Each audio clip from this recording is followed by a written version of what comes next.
로마 신화의 성문의 수호신으로 두 얼굴을 가진 야누스라는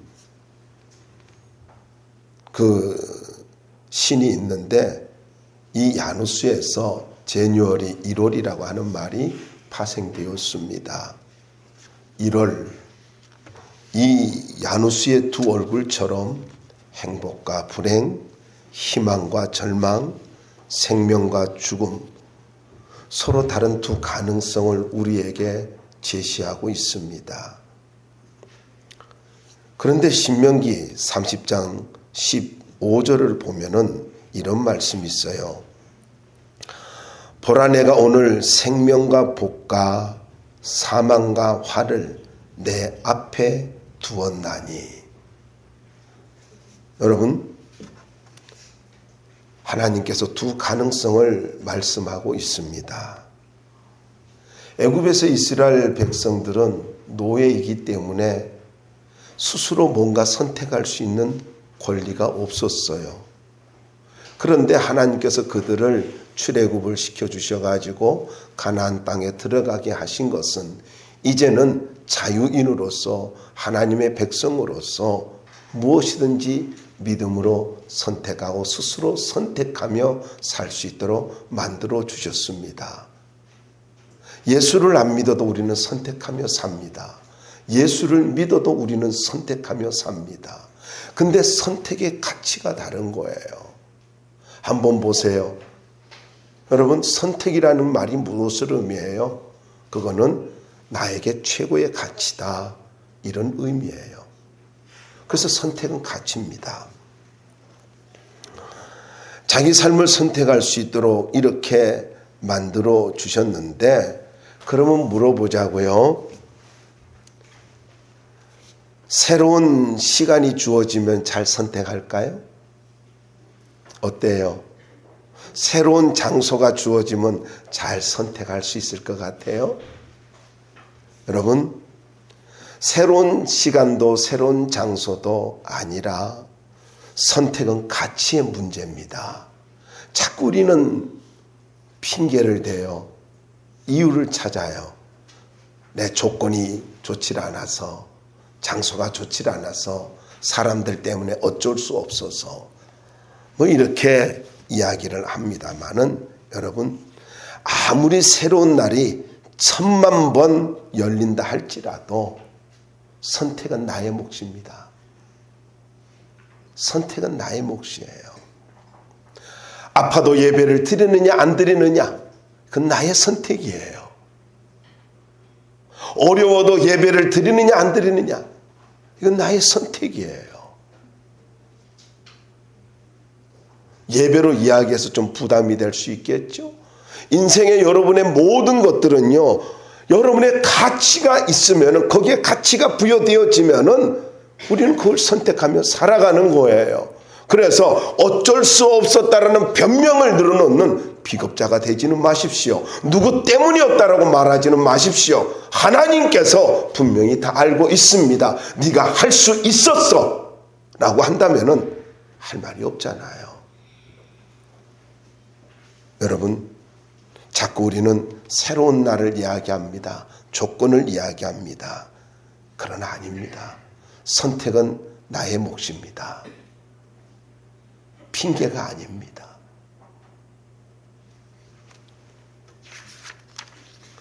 성도는 믿음의 선택 속에 은혜가 있습니다. 잊지 마세요. 성도는 믿음의 선택 속에 은혜가 있어요. 그래서 믿음은 최고의 가치입니다. 다시 말씀드릴게요. 성도는 믿음의 선택 속에 은혜가 있습니다. 그런데 이 믿음은 우리에게 있어서, 내 인생에 있어서 최고의 가치라는 이야기입니다.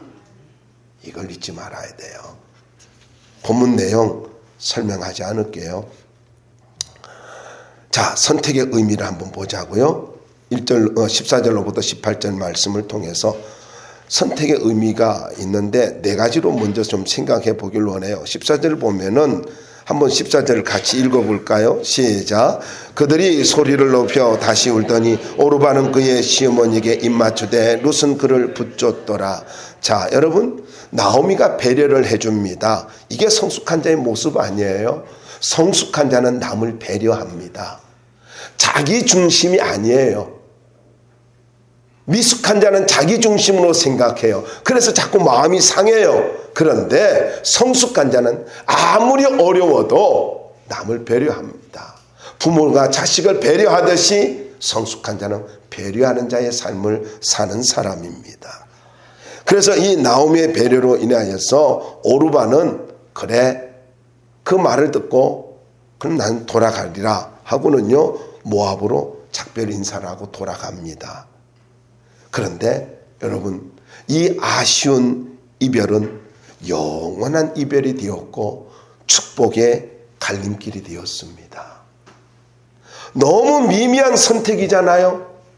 너무 아무것도 아닌 것 같았잖아요. 아니 그래 돌아가라 해가지고 그래 나 돌아갈 거야. 그래서 인사하고 돌아갔을 뿐인데 그것이 축복과 인생과 가문의 갈림길이 되었다라는 이야기예요.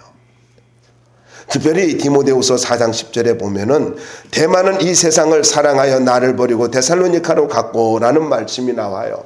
여러분, 디모데후서는요 사도 바울의 말년에 십자가의 그 죽음을 앞에 두고 그가 기록한 말씀이란 말이에요. 어찌 보면 가장 이제 그는 이야기합니다. 조금 있으면 내가 죽을 거야. 전제와 같이 부어짐을 당할 거야. 이런 죽음을 가지고 기도하면서 예감을 하고 어떻게 보면 직감했다라는 거죠. 알 수 있죠. 이걸 깨닫고 있는데 그가 어떻게 했다고요? 데살로니가로 데마가 갔대요. 이 데마는 정말로 한때는 큰 일꾼이었습니다. 바울에게 일꾼이었어요. 얼마나 여러분 상처가 됐겠습니까? 그렇게 믿음으로 주의 일을 함께 했던 사람이 세상으로 빠졌을 때에 바울의 마음은 큰 상처로 남았을 것입니다. 바로 오르바가 끝까지 하나님을 선택하지 않는 모습과 유사한 모습이다라고 생각을 하게 됩니다. 얼마나 가슴 아픈 일이었겠습니까? 그런데 룻은 끝까지 믿음으로 선택을 합니다. 14절에 보니까 붙쫓았더라 이런 말씀이 있잖아요. 이 말의 원형은요 굳게 결합하다, 붙들고 늘어지다 라는 뜻입니다.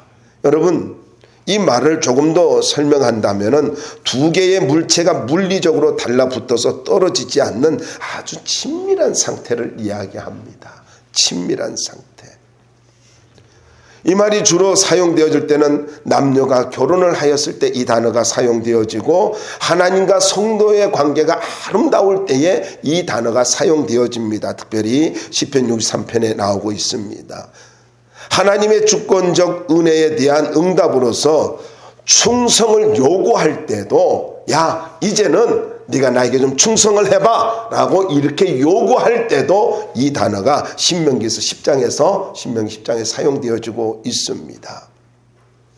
그래서 룻의 선택은 단순한 감정이 아니라 전인격적인 믿음의 선택이었다라는 것입니다. 다시 말씀드리면은 정말로 아무런 희망이 없는 나오미와 인생을 함께 하겠다라는 결단입니다.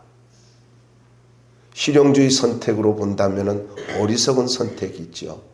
여러분, 종종 우리는 뭔가를 선택할 때 이것이 이익이 되느냐 이익이 되지 않느냐, 이것이 현실적이냐 아니냐, 실용주의로 선택을 해요. 그런데 여러분, 룻은요 너무나 이 실용주의적인 관점에서 보면은 어리석은 선택이었죠. 왜 이랬을까요? 그의 말을 보면은 어머니의 백성이 나의 백성이 되고, 아니 외로운 과부가 무슨 백성이 있어요. 근데 소속감이죠. 어머니의 하나님이 나의 하나님이 되고, 무슨 말입니까? 어머니가 지금까지 나에게 보여준 그 믿음의 아름다운 모습, 어머니가 믿는 그 하나님, 나도 그 하나님을 따르기를 원합니다. 내가 그 하나님을 신뢰하기를 원합니다. 그 하나님을 어머니와 함께 섬기기를 원합니다. 그 고백이잖아요. 여러분, 이렇게 믿음의 선택을 할 때에 주님은 선하게 인도해 주시고 은혜를 베풀어 주신다는 것입니다. 여러분 잊지 마세요. 성도는 흔들리지 않는 믿음의 선택을 할 수 있어야 되는 것입니다. 두 번째로 선택의 의미는 15절에 보면은 이 흔들리지 않겠다는 거거든요. 15절 한번 읽어보자고요. 시작. 나오미가 또 이르되 보라 내 동서는 그의 백성과 그의 신들에게로 돌아가나니 너도 너의 동서를 따라 돌아가라 하니. 자, 나오미는요 룻에게 이제 오르바와 같이 쉽게 말하면요 네 동서와 같이 너희들의 백성과 신에게로 돌아가라, 고향으로 돌아가라 그렇게 이야기하죠. 그런데 여러분 보자고요. 오르바의 선택은 단순히 시어머니를 떠났다는 말이 아닙니다. 여기 다시 한번 보세요. 그의 백성과 그의 신들에게로 돌아가나니, 이 말을 우리가 생각해야 돼요. 오르바의 선택은 어머니와 시어머니와의 이별만을 이야기하는 것이 아니라 하나님을 떠나서 그모스 신과 바알볼이라고 하는 신, 다시 말해서 우상을 선택하는 것이었다라는 것입니다. 단순한 인간의 이별이 아니었어요. 이거는 신에 대한 선택이었다라는 것입니다. 고대에서는 종족이 섬기는 신을 버리는 것은 본토나 친처, 아비집을 떠나는 것 이상으로 어려웠다라고 이렇게 기록을 하고 있습니다. 특별히 부족 국가에서는요, 그 시대에 부족 신을 떠나 다른 신을 섬기는 일은 거의 없었다고 합니다. 그런데 룻의 이 결단은 그는 하나님을, 자기의 모든 우상을 버리고 자기 하나님을 선택하겠다, 이런 믿음의 결단이란 말이에요. 신앙의 결단이 단순히 시어머니와 함께 살겠다, 외로운 시어머니와 살겠다 이 말이 아니라 나는 하나님과 함께 살겠습니다, 이 고백이라고요. 이거를 플로 박사라고 하는 유명한 분이 있습니다. 재미있게 묘사를 했더라고요. 이렇게 제가 묘사했는데 읽어드릴게요. 마치 하나님이 야복 강가에서 야곱의 신앙을 꺾기 위해 애쓰신 것처럼 나오미는 룻의 올바른 결심을 좌절시키기 위해서 노력했다. 이렇게 이 말이 얼른 이해가 되세요? 모든 방법을 다 동원해서 야, 우상에게로 가, 밀쳐내는 거라는 거죠. 다르게 말하면 이스마엘은 떠나고 이삭이 남은 것처럼, 에서가 떠나고 야곱이 남은 것처럼 하나님의 어떻게 보면 나오미의 이 밀쳐냄, 어떻게 보면은 야 돌아가 하면서 밀쳐내면요, 이것은 의도적인 어떤 모습, 그것은 아니라 할지라도요, 이거는 믿음의 선택을 해야 되는, 중요한 결정을 해야 되는 그런 상황이 되어지고 말았다라는 거예요. 여러분 종종 보잖아요. 우리는 자연스럽게 뭔가를 가지고 하지 말아야 될 어떤 상황이 있지 않습니까? 근데 그것이 하나의 시련이고 하나의 테스트였다라고 한다면 어떻게 할까요? 떠나라고 해서 떠났어요. 근데 떠나라는 말이 아니었잖아요, 나중에 보니까. 그래서 여러분 이 말은 무슨 말이냐면은, 믿음의 선택을 했다는 것은 비록 나오미가 이야기한다, 자기의 시어머니가 이야기한다 할지라도, 물론 시어머니와 함께 살려고 선택을 했지만은요, 시어머니가 이렇게 밀쳐낸다 할지라도 나는 하나님만 붙들겠습니다. 다르게 말할까요? 가장 나의 신앙을 흔들어 놓을 수 있는 사람이 말을 한다 할지라도 나는 하나님만 붙들고 살겠습니다, 이 고백이잖아요. 가끔 우리가 넘어지는 것이 왜 그런 줄 아세요? 너무나 사랑하는 사람이 옆에서 말하면 흔들려 버려요. 남편들은요, 아내가 말하면 흔들려 버려요. 여러분, 다시 말씀을 드립니다마는 남편은요, 가정에서 신앙의 기준을 잡아줘야 돼요. 아멘, 안 할 줄 알았어요. 아내가 기준 잡고 있죠? 남편의 신앙의 기준, 가치관의 기준을 잡아주고 살아가는 그 가정이 아름다운 가정이에요. 그래야 된다고요. 여러분의 그 하나님께 주신 사명을 절대로 포기하지 말기 바랍니다. 남편이 기준을 딱 잡아주잖아요. 아내는 감동받아요. 자꾸 아내에게 기준 잡도록 당신이 하라고 그렇게 하지 마. 아니, 사소한 건 그렇게 해도 돼. 그런데 그 가정에서 남편이 있으면은 남편이 가정의 기준을 잡아줘야 되고, 남편이 없으면은요, 영적 가장이 기준을 잡아줘야 된다고요.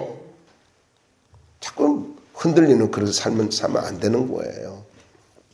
물질 때문에, 사람 때문에 흔들지 마세요. 그럼 축복이 없어요.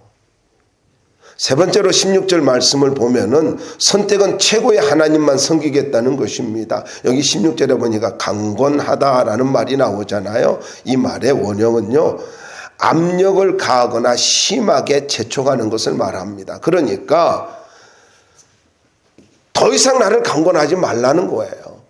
더 이상 나에게 압력을 가하지도 말고 더 이상 나를 재촉하지도 말라는 거예요. 무슨 말입니까? 나는 이제 하나님만을 선택하면서 올바른 믿음의 길을, 올바른 신앙의 길을, 하나님이 인정하는 길을 걸어가겠다는 거예요. 더 이상 흔들지 말라고요. 여러분, 우리 이런 고백해야 됩니다. 루시 이런 고백하잖아요. 시어머니가 이야기하니까 더 이상 말하지 마세요. 난 믿음의 길을 걷기로 했어요. 더 이상 나를 흔들지 마세요. 이 고백이잖아요. 한번 보자고요. 아무 희망이 없는 나오미를 선택하는 거 단순히 효성이나 어떤 애정입니까? 아니에요. 어떻게 보면은 완전히 자기 희생을 각오한 건데, 여러분 한번 보세요. 인간적으로 자기 희생을 할 수 있을까요? 할 수도 있겠죠. 부모의 마음을, 성숙한 자의 마음을 가지면은 희생할 수 있겠죠. 그런데 자기 전 인생을 가지고 송두리째 희생하겠다는 거는, 이거는요, 어떤 인간적인 것으로 되지 않아요. 믿음으로만 가능합니다. 믿음으로 하나님을 선택할 때에 누가 뭐라고 한다 할지라도 나는 이 길을 걸어가겠다는 것입니다. 여러분, 하나님이니까, 예수 안에 있으니까 이 길을 걸어가는 거예요. 착각하지 마세요. 의지로 신앙생활 한다고요? 그거 오만한 거예요. 그거 교만한 거예요. 내 생각대로 신앙생활 한다고요?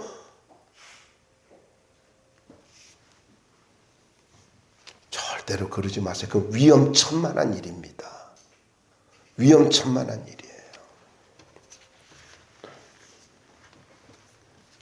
저는 이 말씀을 보면서 이런 생각이 들었어요. 야, 우리가 여기서 간과하지 말아야 될 것이 있구나. 그건 무슨 말이냐면, 나오미가 우상을 섬기는, 비록 잘못 선택해서 모압으로 갔지만은 그 우상을 섬기는 나라에서도 그래도 믿음을 지켰고 선한 영향을 주었구나. 그 생각을 하게 되었습니다. 왜요? 왜 이걸 알 수 있어요? 룻의 아름다운 믿음의 고백을 통해서 알 수 있지 않습니까? 여러분, 보자고요. 룻의 신앙 고백은 이겁니다. 참된 신앙 고백이었고, 자기는 언약의 백성이며, 그리고 하나님만이 모든 것을 버릴 수 있는 최고의 하나님이다. 내 인생조차도 헌신할 수 있는 최고의 하나님이다 라고 고백하는 거예요. 기도를 하지 않는 것도 이유가 많고, 예배를 드리지 않는 것도 이유가 많고, 전도를 하지 않는 것도 이유가 많아요. 여러분, 우리는 이유로 사는 것이 아니라 믿음의 선택으로 사는 것입니다. 믿음의 선택으로. 다시 말씀드립니다. 하나님은 내 인생을 헌신할 수 있는 최고의 가치가 있는 하나님이십니다. 최고의 하나님이에요. 네 번째로 선택은 목숨을 거는 결단이다라는 것입니다. 17절과 18절 말씀에 보면은 특별히 17절 한번 같이 읽어봅시다. 시작. 어머니께서 죽으시는 곳에서 나도 죽어 거기 묻힐 것이라. 만일 내가 죽는 일 외에 어머니를 떠나면 여호와께서 내게 벌을 내리시고 더 내리시기를 원하나이다 하는지라. 여러분, 여기에서 단어가 사용되어지는 것을 보면은 이거는 참 중요한 건데, 여호와라고 하는 여호와의 이름으로 하는 여호와의 이름, 이것은요, 특별히 여호와께서 이렇게 나오잖아요. 그런데 그 여호와 이름으로 맹세를 할 때는요, 이거는 분명한 신앙을 가지고 있는 것이고 자기가 언약의 백성임을 확신하는 거잖아요. 그런데 죽음 외에는 절대로 나오미를 떠나지 않겠다. 무슨 말이에요? 하나님이 벌을 내린다 할지라도 나는 이 믿음의 선택을, 목숨 걸고 이 선택을 하겠다, 이거예요. 하나님이 허락해서 비록 내가 죽는다 할지라도 이 길을 걸어가겠다. 여러분, 룻의 결단과 믿음은요, 이것은 목숨을 걸은 것입니다. 이 말을 듣고 나오미가 더 이상 이제 밀쳐내면 안 되겠다 해가지고 함께 베들레헴으로 돌아오죠. 그런데 사실 홀로 된 나오미가, 저는 이 말씀 묵상하면서 이런 생각이 들었어요. 정말로 두 며느리를 보내고 싶었을까? 정말 두 며느리를 보내고 싶었을까요? 절대로 그렇지 않았을 거라는 생각이 들어요. 그런데 나오미는 내가 그런 마음을 가지고 이렇게 며느리들이 떠나지 않기를 바라지만은 두 며느리가 행복했으면 좋겠다 하는 어미의 마음이었고 성숙한 자의 마음이었잖아요. 그런 거예요. 그런데 오르바는 모압으로 가고 룻은 하나님 품 안에서 행복의 길을 선택하지 않습니까? 결국 무엇을 이야기하는 것입니까? 좀 전에 말씀을 드린 대로 이 조그만 선택이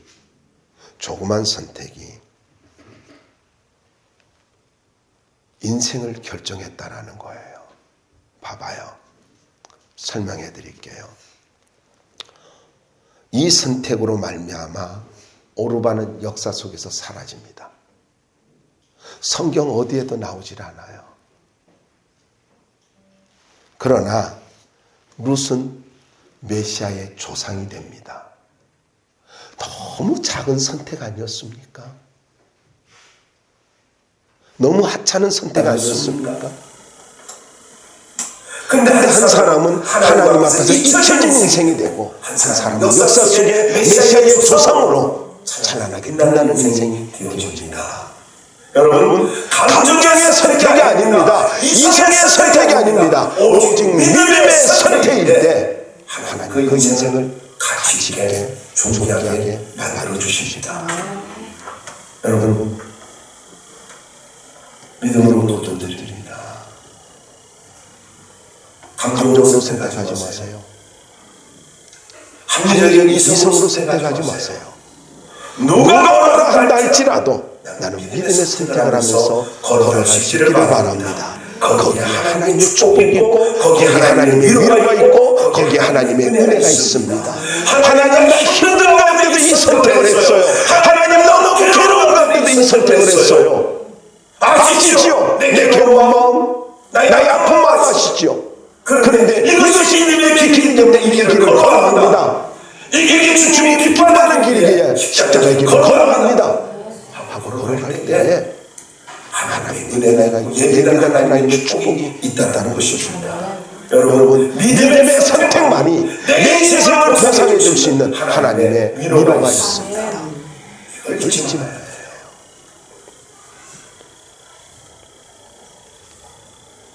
선택이 인생과 미래와 가문을 결정합니다. 다시 말씀드릴게요. 선택이 인생과 미래와 가문을 결정합니다. 그럼 선택의 현상을 보자고요. 19절 말씀에 보면은 한번 읽어볼까요? 함께 읽어봅시다. 시작. 이에 그 두 사람이 베들레헴까지 갔더라. 베들레헴에 이를 때에 온 성읍이 그들로 말미암아 떠들며 이르기를 이가 나오느냐 하는지라. 여러분, 선택은 반드시 행동에 따릅니다. 잘못된 선택이든 가치 있는 선택이든 이렇게 이야기할 수 있어요. 행동이 그 사람의 선택이라는 거예요. 그것이 믿음의 선택인지 육신의 선택인지 하나님 아십니다.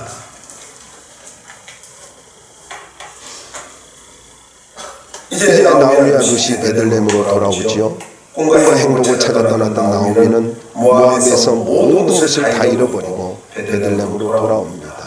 한때 베들레헴에서 꽤 유력한 가문이었습니다. 이것이 1장 2절에 나옵니다. 꿈과 행복을 찾아 엘리멜렉 가족이 모압으로 간 사실은 당시 베들레헴에서 큰 화제거리였을 것입니다. 이제 10여 년이 지나고 난 다음에 낯선 여인과 함께 초라한 모습으로 돌아오는 이 나오미의 모습도 큰 화제거리였을 것입니다. 그래서 베들레헴이 큰 소동이 일어났는데 떠들며라는 말이 있잖아요. 떠들며라는 의미는 땅이 진동할 만큼 컸다라는 뜻입니다. 그러니까 베들레헴으로 이렇게 돌아왔을 때에 베들레헴을 흔들어 놓을 정도로 나오미는 큰 사건이었습니다. 이가 나오미야. 초라한 인생으로 떠난 나오미를 보고 모두 다 놀랐다는 것이요. 남편을 잃었어요. 두 아들을 잃어버렸어요. 결국은 며느리도 잃어버렸죠. 오로지 무시당하는 며느리 하나만 남았습니다. 너무 초라한 모습이잖아요. 그런데 저는 이렇게 말씀을 드리고 싶습니다. 여러분, 나오미가 이런 반응을 예상하지 못했을까요? 사람들이 이렇게 반응할 거라고 몰랐을까요? 가면 한대일 거라고 생각하고 돌아왔을까요? 아니잖아요. 충분히 예상했을 거예요. 충분히 예상했을 거예요. 그런데 이런 것을 충분히 예상했음에도 불구하고 내가 엉뚱하게 너무나 힘든 소리를 들을 것이고 내 모습이 너무나 초라하게 보여질 것이라고 내 자존심이 밑바닥을 칠 것이라고 이걸 충분히 예상하면서도 돌아가야 희망이 있다고 믿었기 때문에 돌아가야 희망이 있다고 믿었기 때문에 그는 돌아올 것입니다. 여러분, 가치 있는 선택은 행동을 본받아라. 행동도 못해요. 사람들의 소리 때문에 두려워하지 마시기 바랍니다. 여러분이 믿음으로 선택했다면 행동하시기 바랍니다. 믿음으로 선택했다면 더 이상 주저하지 마십시오. 실패의 자리에 머물러 있지 말고 은혜의 자리로 나오시기를 바랍니다. 그것이 기도의 자리고 그것이 예배의 자리입니다. 그것이 하나님의 품입니다. 여러분, 실패자의 모습으로 존재하지 마십시오. 행동하십시오. 움직이십시오.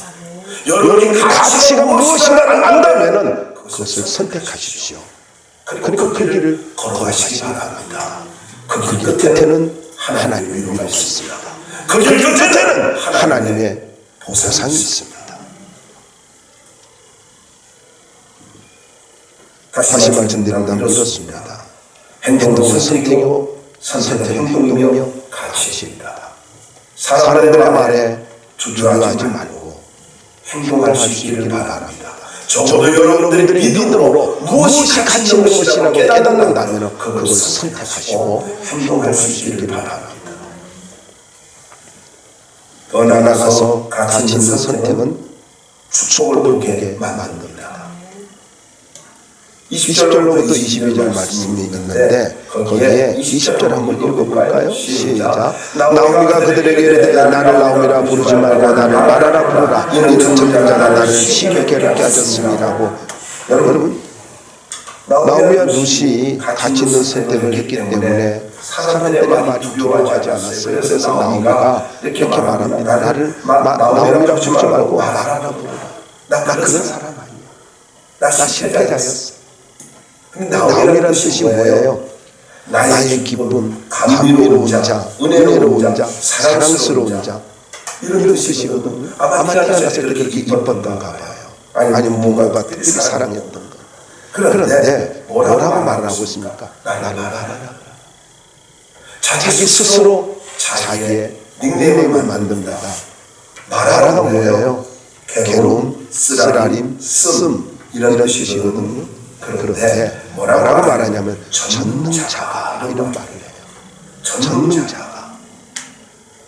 전능자가 나를 심히 괴롭게 하셨습니다. 이 전능자, 이 말은요 무슨 말이냐면은 강하다라는 뜻도 있지만 황폐시키다, 파멸시키다 라는 뜻입니다. 그러니까 이 전능자라고 하는 말은 주로 하나님께서 심판하시는 분을 이야기하는데 공에 대한 심판을 말을 하고 있는 것입니다. 그러니까 이렇게 이야기를 하는데 순종을 하면 하나님께서 축복을 주시지만 불순종을 하면은 하나님께서 반드시 공으로 심판한다. 그런 심판자라는 거예요. 21절 말씀 보자고요. 내가 풍족에 나갔더니 학교를 보다가 시작. 내가 풍족에 나갔더니 여호와께서 내게 비어 돌아오게 하셨느니라. 여호와께서 나를 진보하셨고 영능자가 나를 괴롭게 하셨느니 너희가 어찌 나를 나오리라 부르리라 하니라. 여러분 여기 이 한 절 말씀 21절 한 절 말씀에서 나라는 말이 5번 나옵니다. 내가 나 이 말이요. 그러니까 무슨 말이에요? 나의 모든 선택으로 인하여서 하나님이 나를 다루셨다는 거예요. 여러분 잘 기억하십시오. 하나님 앞에서 내가 무엇인지 선택할 수 있어요. 어떤 것이든 선택할 수 있습니다. 근데 그 선택에 대한 결과는 내가 받아들여야 되는 거예요. 하나님은 전쟁자 내게 역사하십니다. 특별히 말씀 보시면요 징벌을 하셨고라는 말이 나오지 않습니까? 여기 보면은 여호와께서 나를 내게 비어 돌아오게 하셨고 비어진 것도 누구라는 거예요? 하나님이 하셨다는 거예요. 비어진 것이 누구라고요? 하나님이 그렇게 하셨다는 거예요. 여러분 왜 내가 이렇게 물질이 없어야 되느냐고, 내가 왜 바닥을 쳐야 되느냐고, 하나님이 그렇게 하셨다는 거예요. 이런 나오미의 고백이 있어야 되는 거예요. 그러면 보자. 나를 비워지게 하신 분도 하나님이고 나를 채워주시는 분도 하나님이라는 말이잖아요. 이 고백이 있는 거잖아요. 비워진 것의 초점이 아니고 이 말은요 나를 비게 하신 분도 나를 채워주시는 분도 하나님이라고 고백하고 있는 거예요. 한 가지만 생각하면 안 된다는 거예요. 징벌이라는 말은 반대하여 대답하다, 대항하여 증거하다 이런 뜻이거든요. 그러니까 지금 나오미가 하는 말은 무슨 말이냐면은 나의 인간적인 선택으로 인하여서 하나님이 내게 반대하셨고 나에게 반대로 대답하셨고 나를 대항해가지고 모든 것을 상실하게 만들었다는 거예요. 그러니까 무슨 말입니까? 비워짐은 하나님의 응답이었다는 거예요. 하나님의 반응이었다는 거예요. 하나님의 대답이었다는 거예요. 자꾸 비어진 때문에 물질이 없어질 때문에 생각하지 마시고요. 여러분 나의 선택이 어디에 있었는가를 보자고요. 그걸 먼저 생각해 보자. 그리고 이런 고백을 할 때 하나님이 하신다는 신앙의 고백. 여러분 고난 가운데도요. 고난 가운데도 믿음의 고백을 하고 있지 않습니까? 나는 이렇게 여기 보니까 나를 나오미라 부르지 마. 나라라 부르라. 하나님께서 나를 비게 만들었다. 하나님 나를 주셔. 그러니까 무슨 말이에요? 밑바닥을 쳐도요 믿음을 가지고 있었잖아요. 이게 중요한 거죠. 괴롭게라는 말이 나오지 않습니까? 괴롭게라는 말은요 이 원형이 상하게 했다, 상처를 입혔다 이런 뜻입니다. 그러니까 지금 하나님의 뜻에 합당하지 않아서 하나님에게 상처를 줬다는 거예요. 나오미가 징벌이라는 단어와 괴로움이라고 하는 이 두 단어를 사용한 것은요 모든 고통이 하나님께로부터 왔다. 나의 고통이 하나님께로부터 왔다라는 사실을 인정하는 것이고 또 한 가지는 징벌과 괴로움 이 단어를 사용한 것은 하나님의 뜻을 겸손히 받아들이는 회개의 자세입니다. 회개의 자세. 그런데 너무너무나 감사한 것은요, 이렇게 회개하는 마음으로 믿음의 선택을 하고 사람들의 그 조롱거리, 사람들의 어떤 조소, 어떻게 보면 체면을 가지고 다 이렇게 자존심이 상하는 그런 소리를 들을 각오를 하고 돌아왔을 때에 22절 한번 읽어보고 말씀 마무리해보자고요. 22절 한번 보자고요. 22절 시작. 나오미가 모압 지방에서 여인과 함께 돌아왔는데 그 일이 보리 수수 매매기를 받았다. 여러분 이 말씀에 보면 보리 수수할 때라는 말이 나오잖아요. 보리 수수를 시작할 때 팔레스타인에서 보리를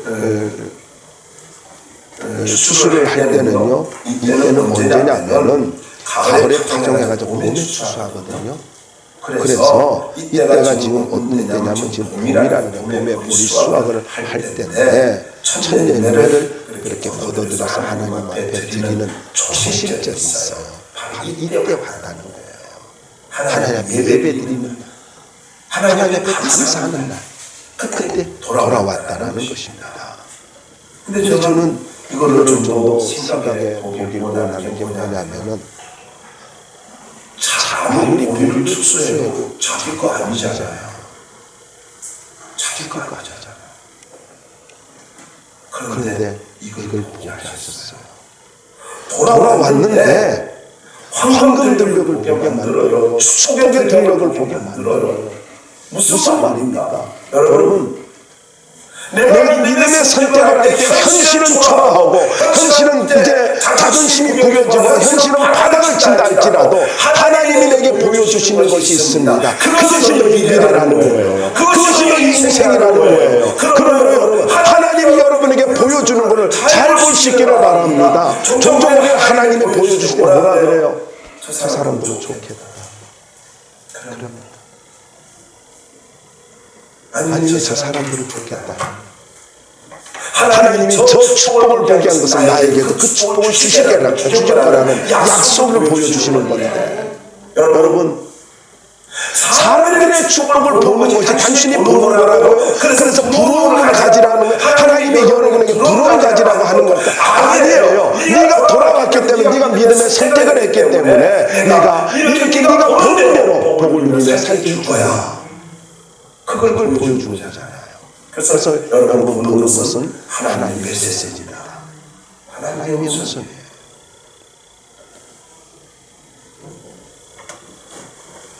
하나님 앞에서 믿음의 선택을 하면, 최고의 가치 믿음의 선택을 하면 하나님께서 나에게 희망의 몸을 허락해 주실 것입니다.